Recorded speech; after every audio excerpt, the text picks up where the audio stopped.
Olá pessoal, graça e paz a todos da parte de nosso Senhor e Salvador Jesus Cristo. Bem-vindos à nossa Escola Bíblica, que, como você já sabe, foca nos estudos do Evangelho escrito pelo apóstolo Mateus neste trimestre. Se você está chegando agora, não se preocupe. Os capítulos 20 e 21 que estudaremos hoje são completos e não demandam de conhecimentos dos capítulos anteriores para sua compreensão. No entanto, eu recomendo que visite a descrição deste vídeo e veja que temos uma lista com todas as aulas ministradas sobre este maravilhoso livro até aqui. Com calma, você pode escolher um tempo para iniciar um estudo de todo o livro. Essa visão panorâmica é muito importante para aqueles que gostam de extrair o máximo de ensinos da palavra de Deus. Na semana anterior, vimos que Jesus ensinou sobre o divórcio quando instigado pelos líderes religiosos dos judeus, sobre a importância de sermos simples e transparentes como as crianças e sobre o perigo das riquezas. E agora, vejamos o que Jesus fala sobre recompensas. Vamos lá? Abra sua Bíblia, Mateus capítulo 20, verso 1. Porque o reino dos céus é semelhante a um homem dono de terras, que saiu de madrugada para contratar trabalhadores para a sua vinha. E tendo combinado com os trabalhadores o pagamento de 1 denário por dia, mandou-os para a vinha. Saindo por volta de 9 horas da manhã, viu na praça outros que estavam desocupados e lhes disse: Vão vocês também trabalhar na vinha, e eu lhes pagarei o que for justo. Eles foram. Tendo saído de novo perto do meio-dia, e às 3 horas da tarde, fez a mesma coisa. E saindo por volta de 5 horas da tarde, encontrou outros que estavam desocupados e lhes perguntou: Por que vocês ficaram desocupados o dia todo? Eles responderam: Porque ninguém nos contratou. Então ele lhes disse: Vão vocês também trabalhar na minha vinha. Jesus continua a narrativa da parábola, dizendo que ao pôr do sol, o proprietário deu ordem ao seu administrador que fizesse os pagamentos dos trabalhadores da vinha. O pagamento deveria começar dos trabalhadores que chegaram por último. Então, os trabalhadores que foram contratados em torno de 5 horas da tarde receberam 1 denário cada um deles. Lembre-se que 1 denário era a diária de um trabalhador. O problema é que os que haviam sido contratados primeiro pensaram que receberiam mais do que 1 denário. Porém, todos eles receberam a mesma quantia, e isto gerou insatisfação neles. Eles achavam que por terem trabalhado mais horas, deveriam receber mais. O proprietário da vinha respondeu que não estava sendo injusto. Ele estava honrando o valor combinado e demonstrando generosidade aos demais. Além disso, ele tinha o direito de fazer o que quisesse com o seu próprio dinheiro. Sem dúvida, a parábola dos trabalhadores da vinha traz a ideia principal de que a recompensa de Deus é dada conforme a sua soberana vontade. Ele é justo e totalmente bondoso, embora essa justiça não pareça coerente aos olhos humanos. Para nós, réis mortais, pode parecer ter sido injusto o fato do fazendeiro prover o mesmo pagamento a todos os trabalhadores da vinha. Mas os trabalhadores que chegaram por último na vinha também precisavam sustentar suas famílias da mesma forma que os que chegaram primeiro. Assim, o proprietário foi generoso e bom para com todos. Parece que o apóstolo Paulo entendeu bem esse princípio quando ensinou sobre a graça de Deus aos Efésios. Ele disse que ela não vem das obras para que ninguém se glorie. Não é pela importância de uns sobre os outros, não é pela quantidade de serviços feitos ou por tempo de casa. Afinal, a salvação não é aposentadoria. Muito menos importa ser judeu ou gentio. A recompensa é pela graça, determinada segundo a soberana, justa e perfeita vontade de Deus. Esta parábola traz também outras lições muito práticas que devemos observar.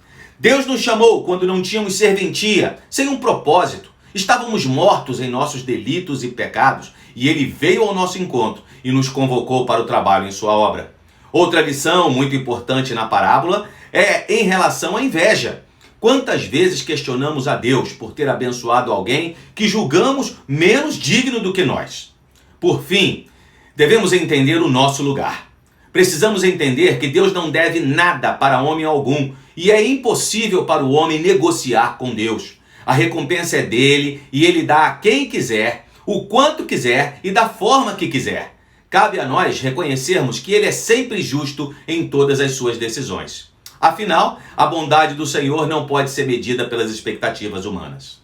Antes de chegarem em Jerusalém pela terceira vez, Jesus chama seus discípulos e fala de sua morte, informando pela primeira vez que ela se daria através das mãos dos gentios, que o escarneceriam, o açoitariam e o crucificariam. Talvez motivada por essa revelação, numa demonstração de fé e na certeza de que Jesus era o Messias e o seu reino uma realidade, a mãe de Tiago e João fez um pedido inusitado ao mestre. Verso 20. Então se aproximou de Jesus a mulher de Zebedeu, com seus filhos, e adorando-o pediu um favor. Jesus lhe perguntou: o que você quer? Ela respondeu: mande que no seu reino esses meus 2 filhos se assentem, um à sua direita e outro à sua esquerda. Mas Jesus disse: vocês não sabem o que estão pedindo. Será que podem beber o cálice que eu estou para beber? E eles responderam: podemos. Então Jesus lhes disse: vocês beberão meu cálice. Quanto a assentar à minha direita e à minha esquerda, não me compete concedê-los, pois é para aqueles a quem está preparado por meu Pai.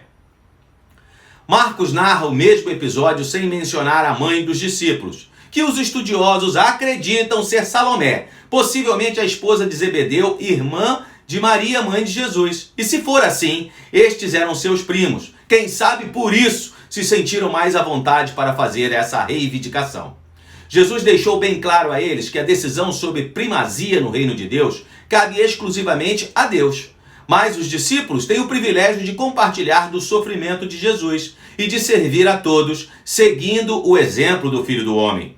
Beber do seu cálice e ser batizado com o seu batismo, figuras de linguagem que, embora sugerissem o sofrimento até a morte, e o significando isso no caso do próprio Jesus, não significariam isso necessariamente no caso de outras pessoas. Os demais discípulos ficaram indignados e agiram igualmente errados. Falando agora a todos, Jesus explicou a eles no que consistia a verdadeira grandeza espiritual e lhes mostrou que enquanto no reino dos homens o teste da grandeza está no número de pessoas que ele consegue controlar, no reino de Deus está no número de pessoas que alguém pode ajudar. Ele ressaltou que a mais alta honra a quem um homem poderia aspirar não consiste em ocupar postos importantes, principais dos reinos, mas em servir outras pessoas. Como exemplo disso, ele citou sua própria atitude. Quem quiser ser o primeiro entre vocês, seja servo, tal como o Filho do Homem, que não veio para ser servido, mas para servir e dar sua vida em resgate de muitos. No final do capítulo, Mateus narra mais uma cura maravilhosa realizada por Jesus. Verso 29. E eis que 2 cegos sentados à beira do caminho, tendo ouvido que Jesus passava, começaram a gritar: Senhor, filho de Davi, tenha compaixão de nós. Saindo eles de Jericó, uma grande multidão seguiam Jesus. Mas a multidão os repreendia para que se calassem. Eles, porém, gritavam cada vez mais: Senhor, filho de Davi, tenha compaixão de nós. Jesus parou, chamou-os e perguntou: O que vocês querem que eu lhes faça? Eles responderam: Senhor, que se abram os nossos olhos. Profundamente compadecido, Jesus tocou nos olhos deles e imediatamente recuperaram a vista e o seguiram. Marcos e Lucas também descrevem esta cura em seus evangelhos. Os 3 relatos, naturalmente, possuem algumas diferenças entre si, mas não há qualquer contradição entre eles. Na verdade, são 3 narrativas bíblicas complementares. Mateus informa que em Jericó Jesus curou 2 cegos. Marcos e Lucas concentram suas narrativas apenas na história de um deles, a quem Marcos chama de Bartimeu. E com ele nós podemos aprender algumas lições importantes. Em primeiro lugar, a cura do cego de Jericó nos ensina que uma situação difícil é um convite para a confiança irrestrita no Senhor, não um motivo para duvidar do seu poder e misericórdia. Em segundo lugar, a história de Bartimeu nos mostra que muitas vezes aquilo que já é difícil pode se tornar ainda pior. Ele era um cego que dependia de esmolas para sobreviver. Se não bastasse isso, quando esteve diante de sua única oportunidade de restauração, uma multidão tentou fazê-lo calar. Mas ele não se intimidou e gritou por Jesus ainda mais. Nesse ponto, Bartimeu se tornou um exemplo prático do valor da fé perseverante. Ele podia ser cego fisicamente, mas não era cego espiritualmente. Bartimeu nos ensina ainda que devemos estar prontos para responder ao chamado do Senhor. Quando soube que o Senhor o chamava, Bartimeu ficou de pé num salto e se desfez de qualquer coisa que pudesse lhe atrasar em ir ter com seu libertador. Aos gritos, ele havia chamado pelo Senhor e agora o Senhor é quem o tinha chamado. Ele sabia que aquela era a chance da sua vida. Vejam quantas coisas ainda poderíamos falar sobre reconhecer a soberania de Deus, sobre humildade, sobre caráter. Vale mesmo a pena estudar a palavra de Deus, não é mesmo?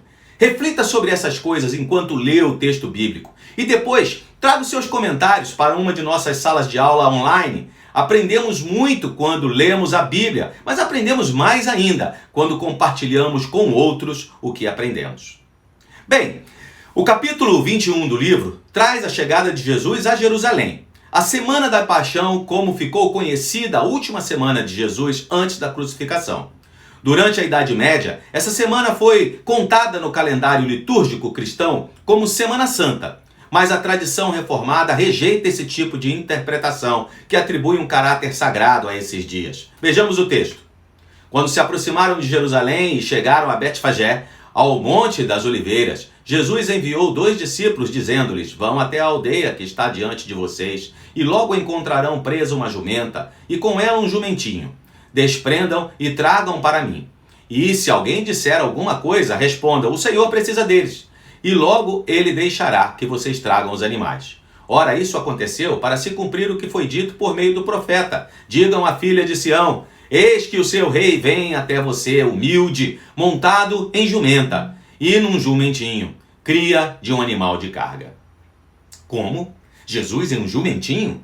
Calma, não se apresse. Lembre-se que o jumento era a montaria dos reis naquela época. Nenhum rei judeu, desde Salomão, montara um deles oficialmente. Mas a bravura e a humildade eram sinais inequívocos do Messias predito por Zacarias, que agora se cumpriam. Algumas pessoas da multidão estenderam suas capas sobre o caminho para lhes prestar homenagem, aclamando-o agora rei. Outros jogavam folhas de palmeira pelo caminho. Os gritos da multidão, empregando as frases do Salmo 118, proclamavam claramente as esperanças em Jesus como Messias, o filho de Davi. Anteriormente, o Cristo se esquivou de tais demonstrações públicas, mas agora ele fizera cuidadosos preparativos para sua apresentação pessoal. Diz Mateus que depois Jesus entrou no templo e expulsou dali os que vendiam e compravam. Derrubou as mesas dos cambistas, as cadeiras dos que vendiam pombas e disse-lhes: está escrito, a minha casa será chamada casa de oração, mas vocês estão fazendo dela um covil de salteadores. Segundo o comentário bíblico NVI, o retrato mais próximo do que estava acontecendo é imaginar um mercado de gado dentro de uma catedral. A nossa catedral aqui no centro de Cuiabá, por exemplo.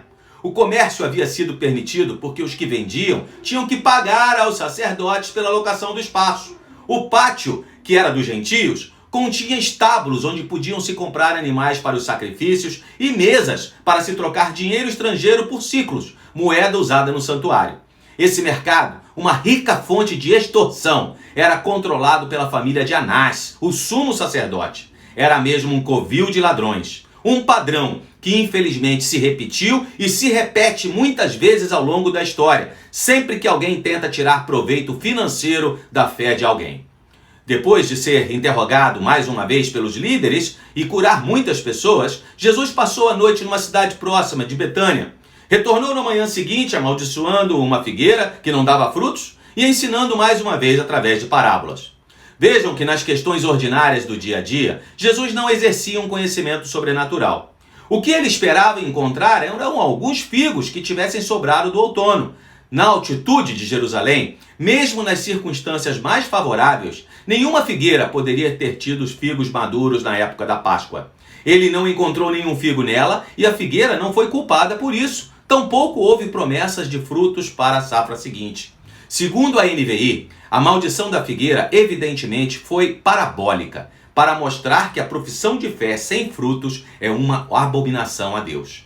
Segue-se mais um bate-boca entre Jesus e as autoridades religiosas, que questionavam agora a sua autoridade para ensinar e fazer as obras que ele fazia. Mas saíram sem resposta, diante da sabedoria do mestre, como você pode conferir em sua Bíblia. Mas então, tendo em mente os religiosos judeus que o perseguiam e discutiam com ele, e os gentios que o seguiam, Jesus propõe mais uma parábola, que embora seja uma das mais curtas, possui um ensinamento primordial para todos os cristãos. Verso 28. O que vocês acham? Um homem tinha 2 filhos. Chegando-se ao primeiro, disse: Filho, vá hoje trabalhar na vinha. Ele respondeu: Não quero ir. Mas depois, arrependido, foi. Dirigindo-se a outro, o pai disse da mesma coisa.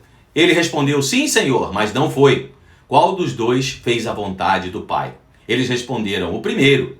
Então Jesus disse: Em verdade lhes digo que os publicanos e as prostitutas estão entrando no reino de Deus primeiro que vocês. Porque João veio até vocês no caminho da justiça e vocês não acreditaram nele. No entanto, os publicanos e as prostitutas acreditaram. Vocês, porém, mesmo vendo isso, não se arrependeram depois de acreditar nele.